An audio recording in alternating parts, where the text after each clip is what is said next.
Existe uma crença que faz você pagar mais imposto do que deveria, todo mês, todo ano, sem parar. Não é falta de dinheiro, não é regime tributário ruim, não é contador incompetente. É uma ideia. Uma ideia simples, silenciosa e extremamente cara. A ideia de que tentar pagar menos imposto é a mesma coisa que tentar sonegar. Enquanto essa ideia estiver na sua cabeça, mesmo que você nunca a tenha dito em voz alta, sua empresa vai continuar deixando dinheiro na mesa, mês após mês, ano após ano. Com documentação correta, contador trabalhando, obrigações em dia. E ainda assim pagando mais do que precisaria pagar. Este vídeo existe para acabar com essa crença.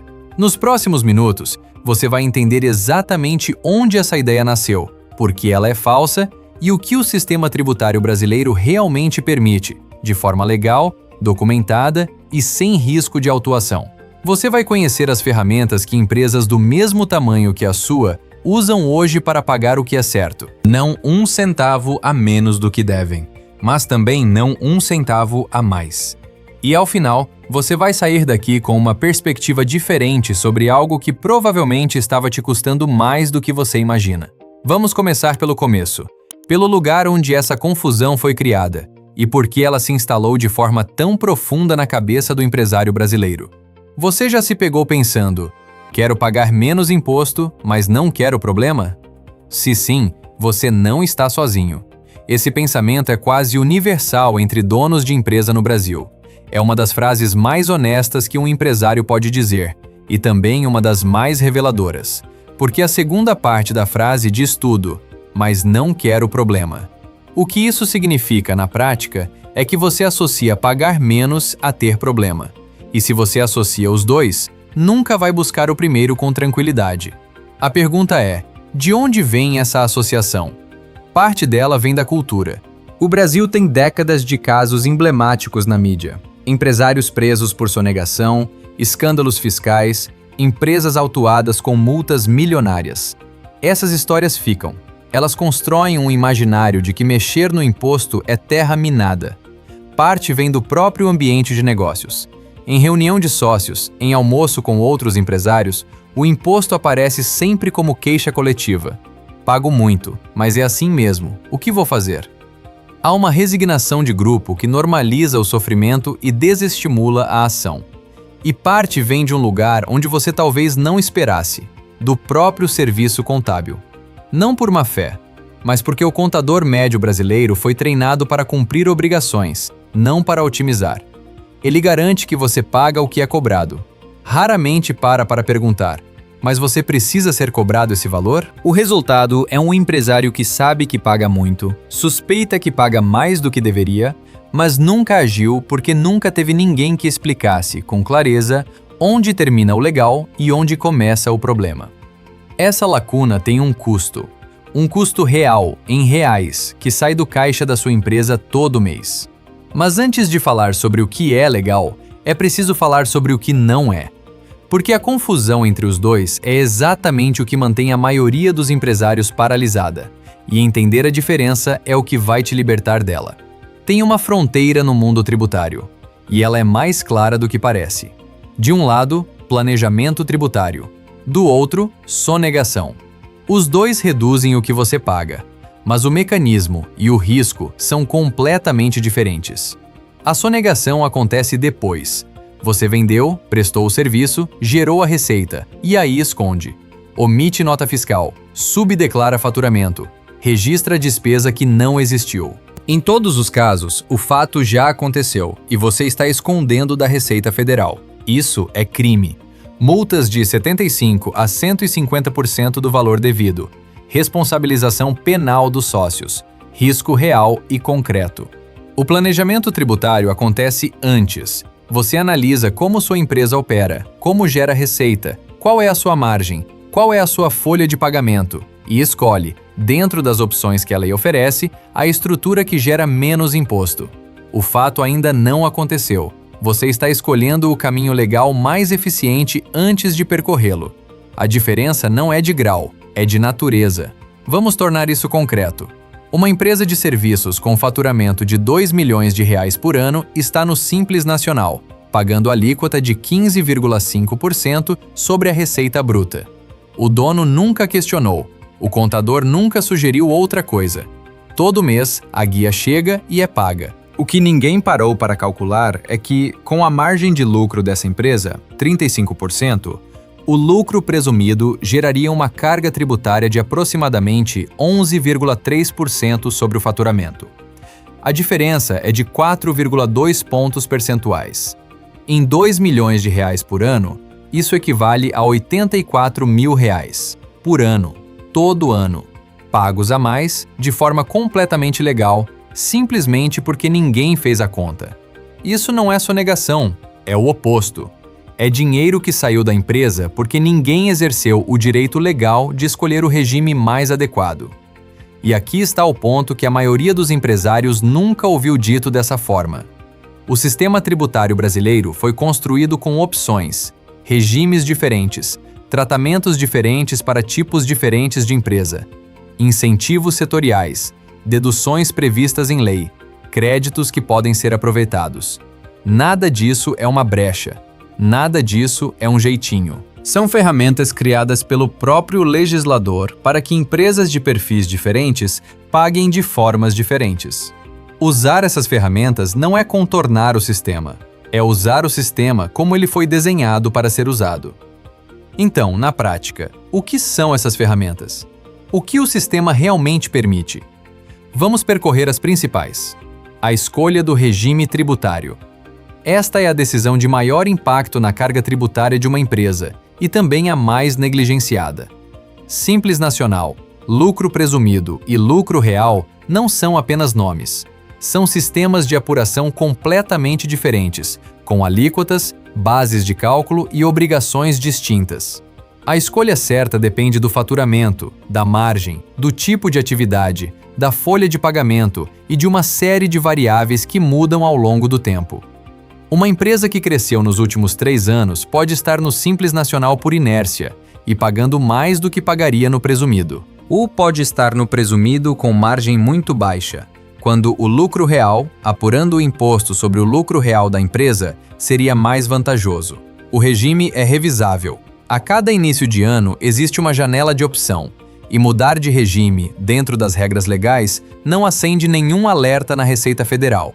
É um direito do contribuinte exercido por milhares de empresas todo ano. O aproveitamento de créditos tributários. Dentro do sistema não cumulativo, que existe no PIS, na COFINS e no ICMS para empresas no lucro real, a empresa tem direito a abater, do imposto a pagar, os créditos gerados nas suas compras. Se você compra insumos, matéria-prima, energia elétrica para a produção, certos serviços, há crédito a ser aproveitado. O problema é que muitas empresas não aproveitam esses créditos de forma completa, ou porque o sistema não está configurado corretamente, ou porque o contador não fez a revisão, ou simplesmente porque ninguém nunca olhou. Crédito não aproveitado é imposto pago a mais. E crédito tem prazo de recuperação, em geral 5 anos. Depois disso, prescreve. Cada mês que passa sem revisão é dinheiro que some definitivamente. As deduções legítimas. No lucro real, as despesas operacionais necessárias para a geração de receita são dedutíveis da base de cálculo do IRPJ e da CSLL. Folha de pagamento, aluguéis, juros de financiamentos, depreciação de ativos, despesas com pesquisa e desenvolvimento. Tudo isso reduz a base e, portanto, o imposto. O problema é que muitas empresas no lucro real não controlam essas despesas de forma adequada para maximizar as deduções. Lançamento incorreto, falta de documentação, classificação errada e o benefício se perde. Os incentivos fiscais setoriais. Existem benefícios fiscais específicos para determinados setores e regiões. Empresas de tecnologia, exportadoras, empresas instaladas em determinadas regiões do país, negócios com programas de inovação. Há tratamentos diferenciados que reduzem de forma significativa a carga tributária. São benefícios expressos na legislação, criados para estimular determinadas atividades. Usá-los não é aproveitar uma brecha, é fazer o que a lei incentiva. E agora chegamos ao ponto que destrói, de vez, o medo de que planejar chama a atenção da Receita Federal. A Receita Federal tem hoje um dos sistemas de cruzamento de dados mais sofisticados do mundo.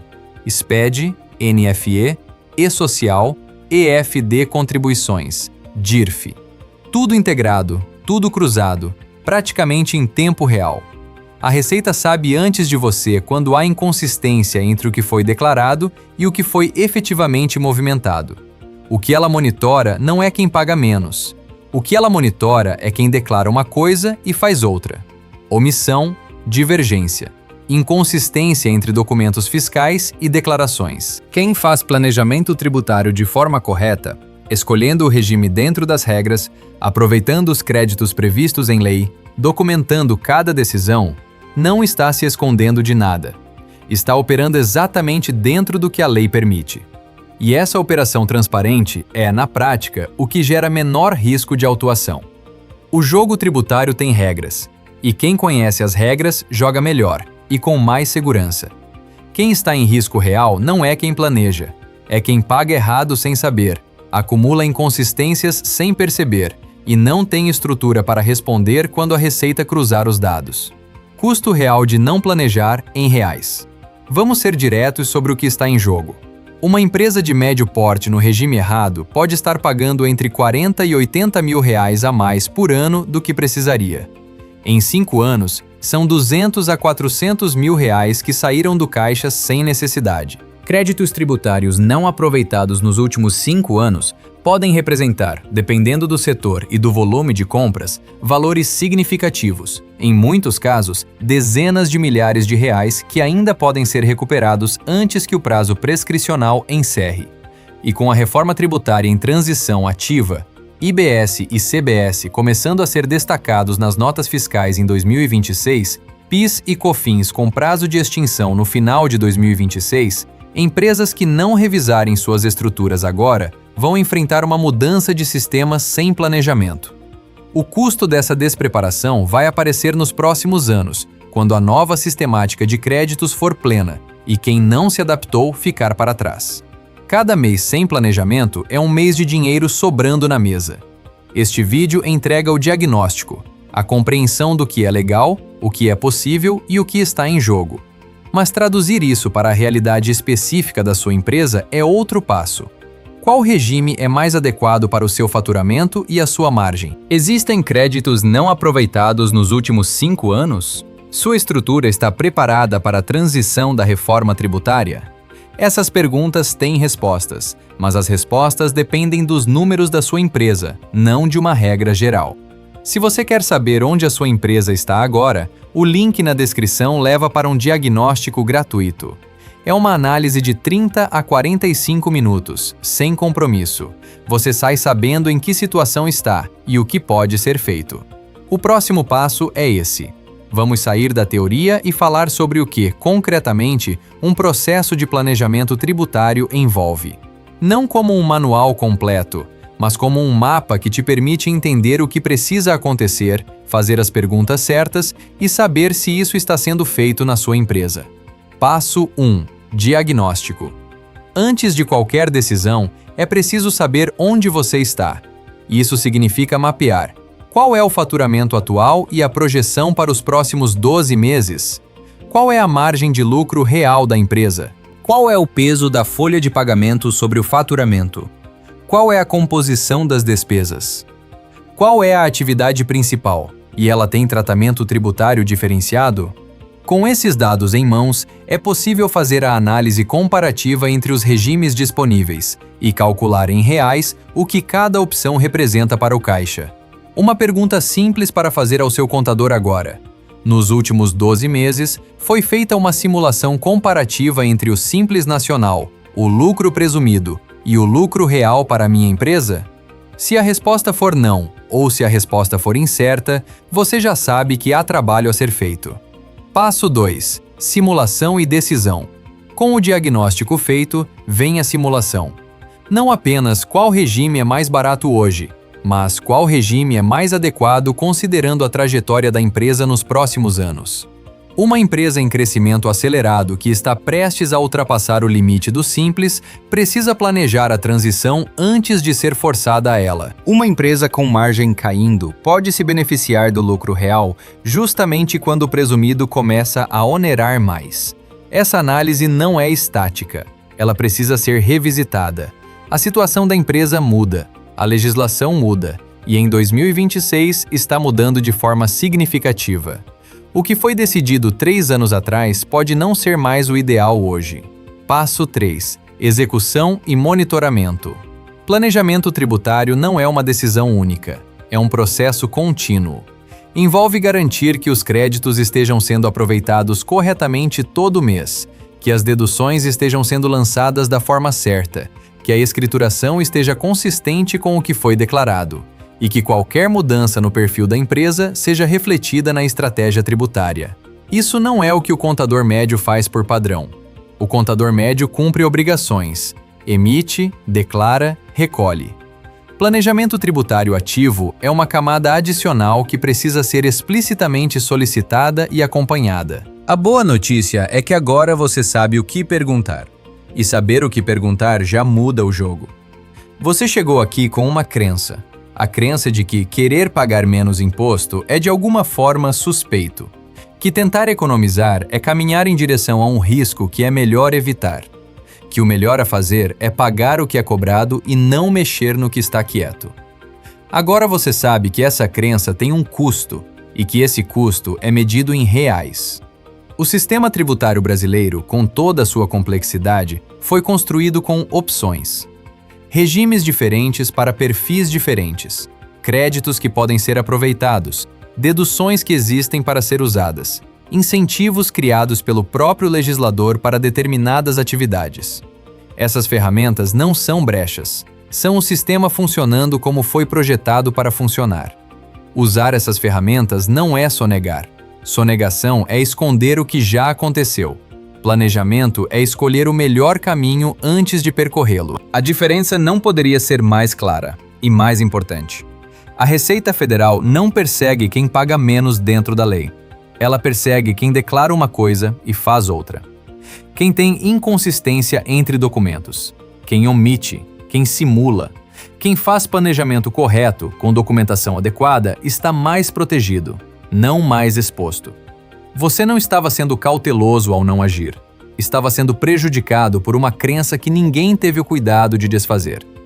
Essa é a diferença entre pagar o certo e pagar a mais. Entre usar o sistema e ser usado por ele. Nos próximos meses, o cenário tributário brasileiro vai continuar mudando. A reforma tributária está em transição. Novos tributos começam a entrar. Benefícios existentes podem ser revistos. O custo de chegar despreparado a essas mudanças vai aparecer no caixa. E vai aparecer de forma silenciosa, como sempre aparece. O que você faz, ou deixa de fazer, a partir de agora, define quanto sua empresa vai pagar de imposto pelos próximos anos. Pagar o certo, nem um centavo a mais. Esse é o destino. E agora, você tem um mapa.